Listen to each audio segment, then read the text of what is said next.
போகிறோம்னு பார்த்தீங்கன்னா இந்த மாதிரி பிளாஸ்டிக் தண்ணி பாட்டில்ஸை எப்படி ரீயூஸ் பண்ணுறதுன்னு பார்க்கலாம். அந்த தண்ணி பாட்டிலுடைய ஒரு சைடில் வந்து பார்த்தீங்கன்னா கொஞ்சம் பெரிய சைஸில் நான் வந்து சர்க்கிள் ஷேப்பில் கட் பண்ணி எடுத்துக்கிறேங்க. பாருங்கள், இந்த அளவுக்கு நீங்கள் பெருசாக கட் பண்ணி எடுக்கணும். இதே மாதிரி இன்னும் கூட 2 சர்க்கிள் வந்து போட்டு எடுத்துக்கலாங்க. ஒரு சைடில் வந்து பார்த்தீங்கன்னா 3 சர்க்கிள் போட்டு எடுத்துருக்கேன். ஸோ இந்த மாதிரி 3 சர்க்கிள் போட்ட பிறகு இதுக்கு டைரக்ட் ஆப்போசிட் சைடில் இருக்கக்கூடிய அந்த பிளாஸ்டிக்கையும் நம்ம சர்க்கிள் ஷேப்பில் கட் பண்ணி ரிமூவ் பண்ணிடலாங்க.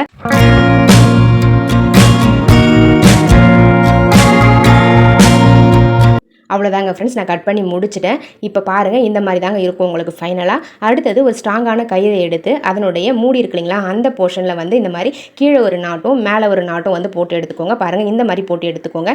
இப்போ நம்ம இந்த ஆர்கனைசரை அழகாக ஒரு ஹூக்கில் வந்து ஹேங் பண்ணி விட்டுட்டு இதை வந்து பார்த்திங்கன்னா எதுக்காக யூஸ் பண்ண போகிறோம் அப்படின்னு பார்த்தீங்கன்னா, இந்த மாதிரி நம்ம brown sheet, colour papers, A4 ஷீட்லாம் வந்து என்ன தான் ரோல் பண்ணி வச்சாலும் பிரிஞ்சு வந்துடும். ரொம்பவே அன்கம்ஃபர்டபுளாக இருக்கும் ஸ்டோர் பண்ணி வைக்க.